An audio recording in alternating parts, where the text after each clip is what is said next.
ที่หับหูทำบุญกุศลดังกล่าวได้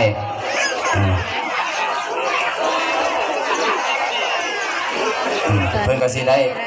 อนุโมทนาบุญนำเฮาลูกหลานเฮาอยู่ภายหลังหลังจากเพื่อนอนุโมทนาแล้วเพื่อนก็ให้พรเฮาได้โอ้ขอให้ลูกหลานผู้ข้านี่อยู่ดีมีแห้งเด้อมีแต่ความสุขความเจริญประภูมิสุขเย็นให้เขาเป็นผู้มีความเจริญในบุญในกุศลบ่ให้เจ็บบ่ให้ไข้แต่ให้เขาร่ำเขารวยเขาสิให้พรเฮาประมาณนี้แต่ว่าเฮาบ่ได้ยินเนาะเฮาบ่ฮู้ว่าเขาให้พรเฮาพ่อแม่เฮาแหละเขาตายไปบางคนก็บ่เฮ็ดบุญเฮ็ดทานให้พ่อแม่นี่ก็โอ้ยนะก็สิบ่ลุกบ่ขึ้นครอบครัวพ่อมีครอบครัวพ่อมีพอออกจิมมี่นะเลยมาต่อยอดมีปัจจัยอยู่100 บาทสาธุอนุโมทนาบุญนำเด้อจิมมี่เด้อนะให้อยู่ดีมีแห้งเจริญให้ใหญ่ให้สูงยิ่งขึ้นไปฮู้บุญคุณพ่อคุณแม่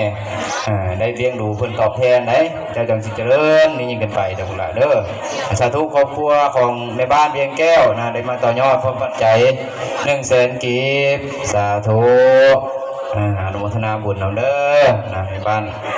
ให้อยู่ดีไม่แห้งเนาะเจริญในศีลในธรรมเจริญในศาสนาให้มีอายุมั่นขวัญยืนมีดวงตาเห็นธรรมมีความรู้แจ้งในการทำมาหากินทั้งโลกและทั้งธรรมให้เจริญยิ่งขึ้นไปเด้อบ้านสาธุ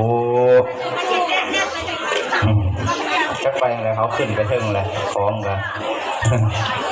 สาธุโมทนาบุญนะนำครอบครัว